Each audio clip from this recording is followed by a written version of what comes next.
lo que se viene porque vamos a hacer historia aquí en los estudios de El Observador TV. Y para eso recibimos aquí al señor Guillermo Sicardi. Él es director del Centro de Innovación de la UDE y nos va a estar presentando como experimento una máquina que es única en Latinoamérica, que transforma plástico en combustible utilizable. ¿Cómo estás, Guillermo? Muy buenas tardes, bienvenido. Muchas gracias por estar aquí. Gracias a ustedes. Gracias por todo este despliegue que ahora ya vamos a mostrar. Tenemos la máquina aquí en los estudios y vamos a hacer la transformación en vivo. Exactamente, vamos a probar cómo ciertos plásticos, los polietilenos, los polipropilenos y poliestirenos, es decir, los plásticos que son bolsas de leche, bolsas de basura, silobolsas, todos los bidones, incluso los bidones de agroquímicos, envases de shampoo, etcétera, pueden volver a su estado original. Recordemos que los plásticos son derivados del petróleo. Entonces lo que hace el equipo es calienta estos plásticos, los derrite, los pasa a un estado gaseoso, como cuando uno hierve agua, ese gas pasa por un sistema de enfriamiento y ahí vuelve a un estado líquido. Y ese líquido que vamos a sacar directamente de la máquina puede ser utilizado directamente en calderas, por ejemplo para combustión, o mezclado con gasoil o naftas hasta un máximo de un 25-30%. Y así hacer andar camiones, maquinaria agrícola, cortadora de pastos, etc. Bien, qué importante eso que decías del tipo de plástico, porque son cosas que usamos en nuestra vida cotidiana. O sea, realmente se podría generar una reutilización muy importante de todo lo que consumimos. Esos plásticos se estima que son el 60% de los plásticos que se consumen tanto a nivel familiar como industrial. El resto son plásticos que el equipo no procesa, que es el PET, que son los envases de refrescos, el PVC, los caños, porque esos plásticos, si bien se derriten, no se mantienen en su estado líquido, no logran la estabilidad como sí logran el plastic oil, que es una tecnología, vale la pena decirlo, desarrollada por un científico japonés, por Akinori Ito, y ya están en la tercera generación de equipos, con equipos que son más eficientes y con costos más accesibles. Ahora, Guillermo, contamos cómo arranca toda esta locura, ¿no? Ya hace unos cuantos años. ¿Cómo tomás contacto con esta tecnología y por qué se te ocurre traerla y arrancar con esta historia? Esto arranca con un amigo que nos manda un video, de esos tantos videos que te mandan diciéndote qué interesante esto. Sí. Y yo termino de ver el video y dije, esto lo tengo que traer a Uruguay. E inmediatamente me puse en campaña para contactar a la empresa proveedora, lo cual me fue muy difícil. ¿Por qué? Porque Akinori Ito es un científico. Su propósito en la vida es salvar al mundo de la contaminación de los plásticos. Y realmente, y que no me escuche Akinori, la parte comercial la tenía relativamente muy mal manejada. Entonces su página web no era muy buena, los contactos, etcétera, no funcionaba muy bien, lo cual me dio realmente mucho trabajo. Y luego de mucho tiempo de estar probando, constatando que todos los datos sean realidad, haciendo pruebas, haciendo ensayos, etcétera, organizamos con la Universidad de la Empresa, con la Facultad de Ciencias Empresariales, un proyecto académico para traer la máquina. O sea que fuiste a la universidad y presentaste esta idea que tenías. Claro, en la universidad yo doy clase, además dirijo el Instituto de Innovación y Desarrollo Emprendedor que creamos con Claudio Rama, el exdecano. Y allí dijimos, bueno, vamos a traer esto y a investigarlo en todas sus facetas. Y fue lo que hicimos, estudiamos su viabilidad técnica, todos los ensayos de los combustibles, hicimos decenas de pruebas, las mandamos al LATU, a la misma oficina. ¿Eso una vez que ya la tenían la máquina? Claro, una vez que la trajimos aquí, se hicieron las pruebas con el LATU, la misma oficina que hace los controles de los combustibles acá en Uruguay. Estudiamos su viabilidad jurídica, su viabilidad ambiental, su viabilidad social, para ver cómo esto puede integrar con las cadenas de hurgadores, etcétera, y todos los resultados son muy alentadores, muy positivos. Bien, ¿y con qué se encontraron justamente? Bueno, nos encontramos... no era algo tan utópico. No, para nada. El tema es que todas estas cosas evolucionan. Y para que esto funcione, requiere que las dos puntas, o sea, la conversión del plástico en combustible, esas puntas, la logística esté preparada. ¿Qué quiere decir? Si a ti te da mucho trabajo captar el plástico, tienes un costo por la materia prima muy alto, que luego el litro de combustible no es rentable. Ten en cuenta que por cada kilo de plásticos se obtiene 1 litro de este combustible. Y la otra pata es tener que el consumo de ese combustible también esté cerca del lugar donde se produjo. Entonces, en los últimos años, tanto en el mundo como en Uruguay, se han dado dos fenómenos que por un lado son un problema, pero esto es una de las soluciones. Uno que es la contaminación del medio ambiente y sobre todo con los agroquímicos. un problema que estamos viviendo acá, Maldonado, Rocha, una problemática muy fuerte. Entonces, una organización internacional que se llama CropLife, que está integrada por todas las multinacionales vinculadas al agro, Monsanto, Dow Chemical, Syngenta, los alemanes de BASF, etc. Ellos impulsan que los países adopten legislaciones para que haya una destrucción responsable de todos los envases de agroquímicos. Ese programa se llama Campo Limpio y aquí en Uruguay ya hace años que está, digamos, en ejecución, claro, pero todavía está, digamos, en una forma voluntaria. Si bien existe la legislación, todavía no están los controles estrictos, más le dieron un tiempo.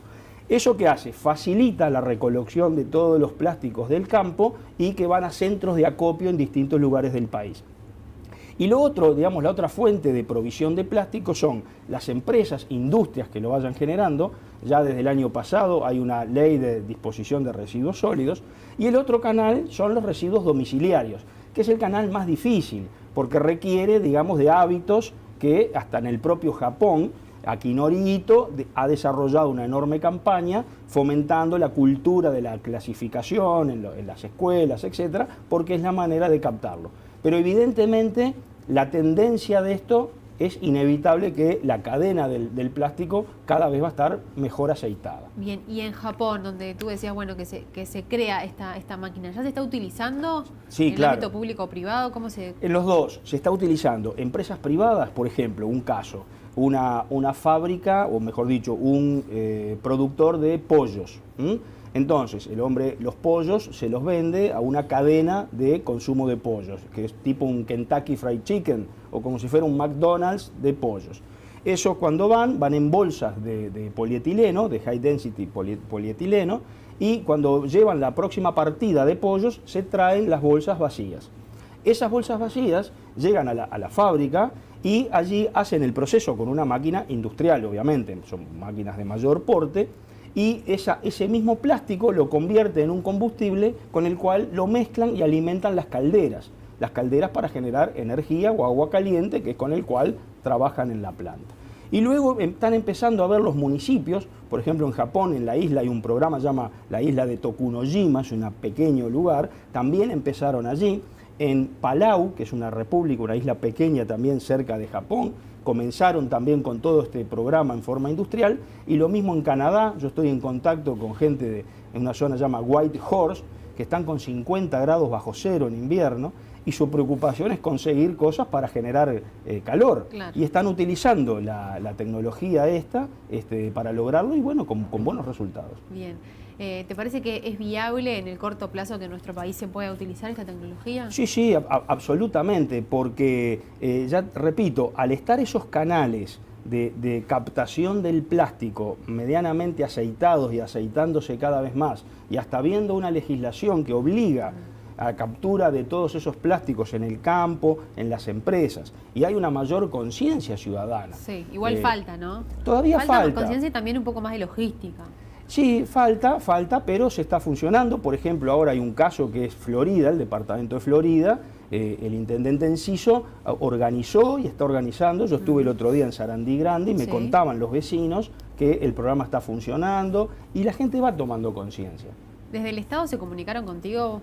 Sí, bueno, durante la investigación estuvimos en contacto, averiguando datos con Dinama, etcétera, pero todavía los resultados de la investigación fueron muy recientes, todavía no han tenido una enorme difusión, por lo tanto, bueno, ya se están conociendo por distintos lados. Sí. Bien, lo que sí se dio a conocer que, bueno, el candidato José Carlos Cardoso y Enrique Atía, los dos del Partido Nacional, se comunicaron con ustedes para tomar contacto con esto y lo incluyeron en sus propuestas. Lo incluyeron en sus propuestas y también el Partido Colorado, que yo la verdad no estaba al tanto, me lo hizo notar el otro día el doctor Oscar Ventura, que es uno que participó muy fuertemente en la parte del programa de gobierno, justo incluso hasta menciona esta tecnología en especial. En la página 300 del Partido Colorado habla de la tecnología de Akinori Ito, lo cual esto demuestra que no es un tema partidario, esto es tecnología para encontrar soluciones.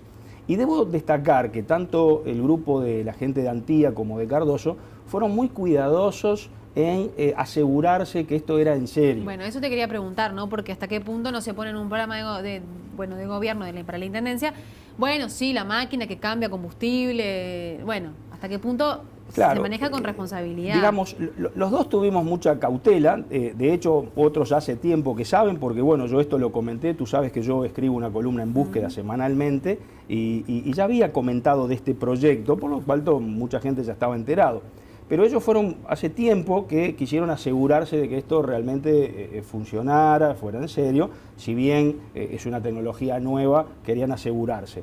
Con lo cual, y por otro lado yo también no tenía interés de que un proyecto académico también fuera usado, digamos, claro, como un argumento de campaña. Y lo cual eso habla muy bien. Yo en mis columnas tú sabes que escribo mucho sobre el management y el profesionalismo en la gestión.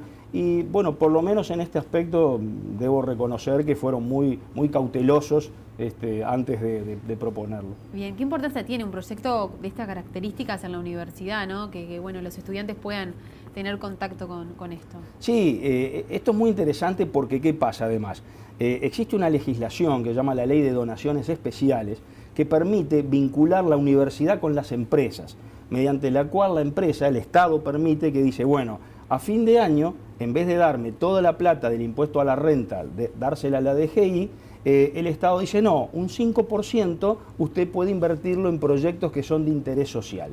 Por ejemplo, los colegios El Jubilar, Impulso, la Fundación Pelufo Higgins, parte de su financiamiento viene por esta forma jurídica.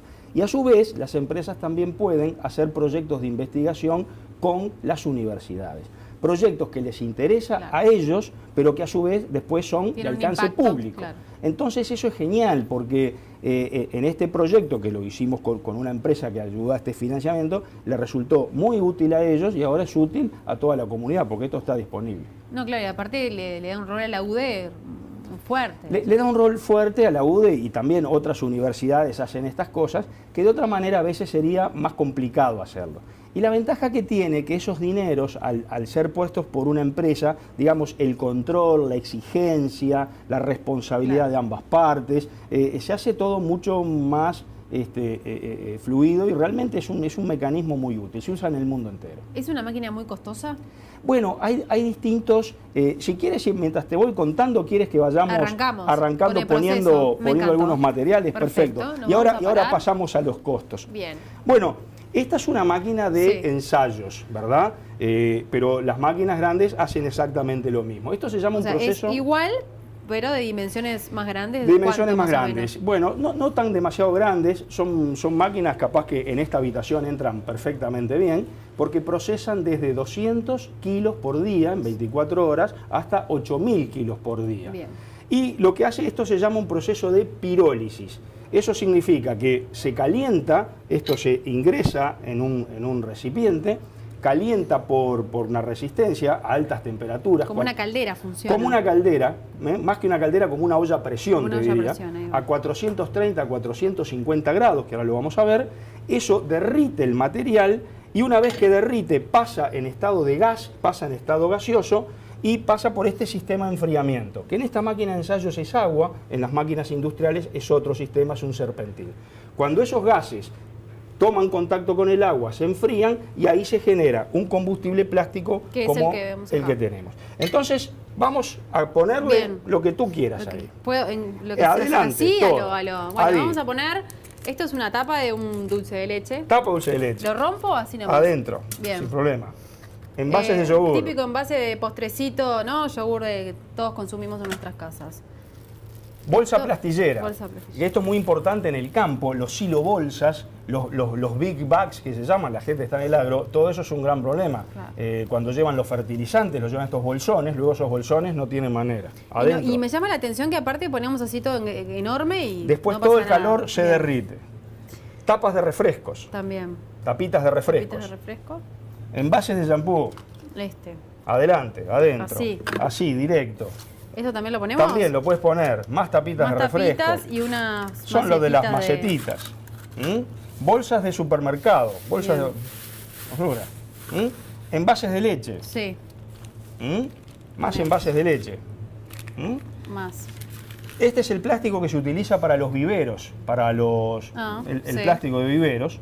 Y permitime, este es muy interesante, porque esto me lo dio directamente la gente del programa Campo Limpio. Estos son bidones de agroquímicos que pasaron por un proceso de triple lavado y que luego se chipearon, se hizo un chip. Esto también... Están cortaditos. Están cortaditos, están chipeados. Podemos agregar algunos ahí también, como pueden ver. Vamos a meter envase, ¿ok? Perfecto. Muy bien. Ahora vamos a cerrar y dentro, bueno, también podríamos poner envases de aceite y demás, si nos entra, con mucho gusto, va todo para adentro. Buenísima. Bueno, si te parece hacemos una pausa y mientras arranca el proceso. ¿Cómo no? Y esperamos unos minutos. Esperamos unos minutos y mostramos cómo va generando el combustible. El resultado, me encantó. Adelante. Buenísimo. Hagamos un breve repaso de lo que hicimos. Bien, lo que hicimos fue introducir dentro de este recipiente combustibles del tipo, como tenemos aquí marcado, de las clasificaciones, sí. Combustible del tipo 2, 4, 5 y 6, que son los polietilenos, los polipropilenos y poliestirenos. Esto son bolsas de leche, bolsas de residuos, bidones de agroquímicos, todo tipo de plástico, silobolsa, etc. No recibe el PET, que son los envases de refrescos, y no recibe el PVC, pero sí las tapitas de refrescos, envases de shampoo, envases de aceite, por ejemplo, pusimos uno entero, un envase de aceite entero, etc. Bien, eso, como decíamos, entra esta especie de olla a presión. Entra esta olla a presión y ahora comienza el proceso de pirólisis, que como ustedes pueden ver, pusimos temperaturas. Esto hay dos elementos de temperatura, uno a 430 grados y el otro a 380. Y como ven, aquí el proceso ya está comenzando. Es decir, ahí está gasificando. Lo primero que está saliendo son los gases del agua, de los residuos. ¿Ah?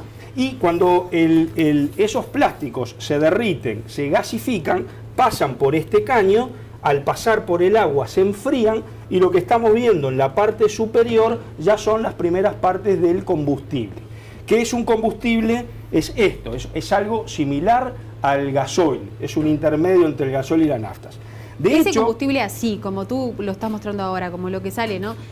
Lo podemos ya ingresar no sé, como me decías hoy, en una cortadora de césped o algo así, ¿funciona? Exactamente. Para usarlo, esto puro como está, se puede utilizar en calderas, en una caldera, en un quemador. Para usarlo en un motor a gasoil o a gasolina hay que mezclarlo hasta un 25 o 30%, es decir, 70% de gasoil y hasta un 30% de este plastic oil. Lo mismo con la nafta. En el caso que se mezcle con nafta sería el porcentaje un poco menor y si lo va a usar en forma continua con un pequeño aditivo.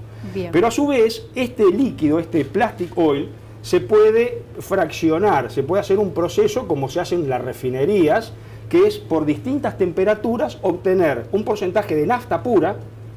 Es decir, obtenemos una nafta con un octanaje de 83 Ahí habría octanos. que hacer otro proceso. Otro proceso. En esta máquina, en los ensayos, se hace introduciendo el líquido en la propia máquina y calentándolo a distintas temperaturas. O sea que la máquina esta también sirve para también eso. Lo hace, a nivel de ensayos, ¿verdad? Pero los japoneses desarrollaron una refinería que lo que hace es poner el combustible y tú obtienes aproximadamente un 20% de nafta, un 30 y pico por ciento de queroseno y el resto de gasoil.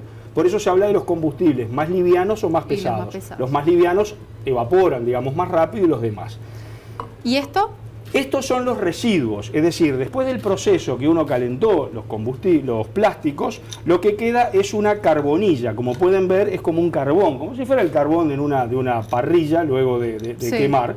Y este es un residuo que es aproximadamente entre un 5 y un 8% que se puede desechar igual que los residuos industriales. Esto no contamina el ambiente. Perfecto.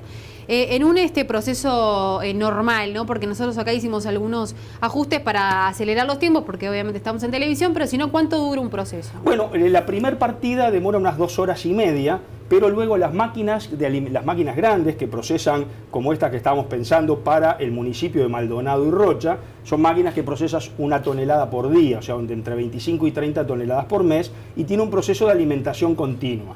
O sea que obtenemos 1000 kilos de combustible, 1000 litros por día. Y con un costo, que eso es interesante también.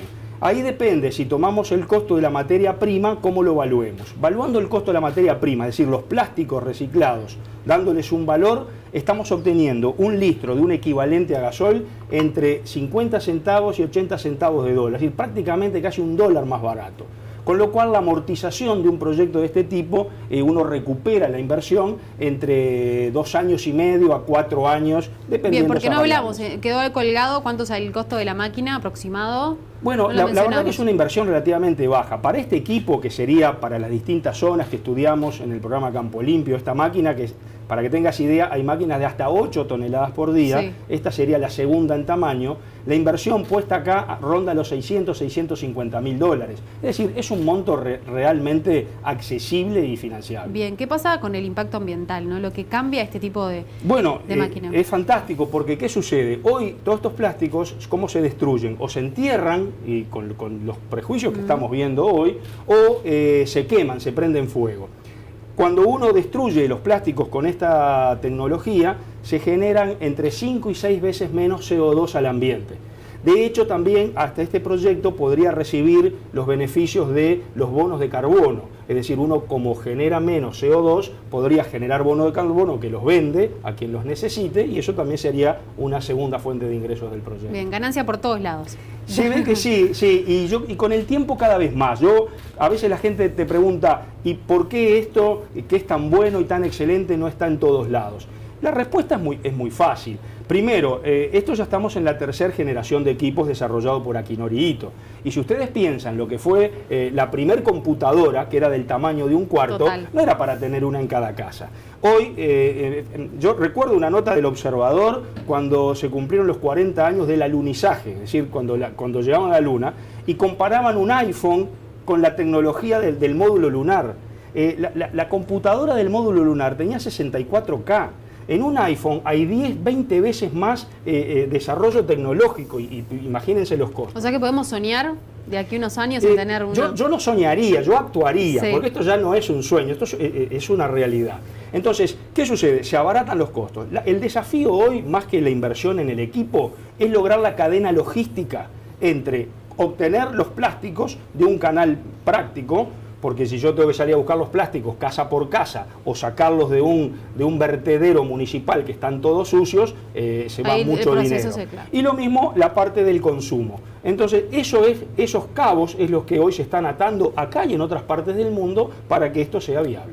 Bien, bueno, ahora vamos a demostrar que lo que hicimos es real y que es... la prueba del 9. La prueba del 9. Bueno, vamos a extraer combustible. Vamos a extraer combustible, lo que hace acá es simplemente por un sistema de presión. Vamos a estar extrayendo, las primeras partes es combustible, el resto es agua, y vamos a no ensuciar, si no Lucía no nos va a invitar más. No, tranquilo. ¿Está? Y esto vamos a volcarlo aquí y lo vamos a prender fuego, a ver si realmente, vamos a poner un poquito acá, a ver si esto realmente funciona. Tendría un poco de miedo, les digo. Bueno, no sé si... Sí, se ve. Que es real. Combustible puro. Combustible puro, combustible plástico que vamos a apagar. Pero bueno. Guillermo, muchísimas gracias por haber estado aquí. Realmente estuvo muy interesante la charla.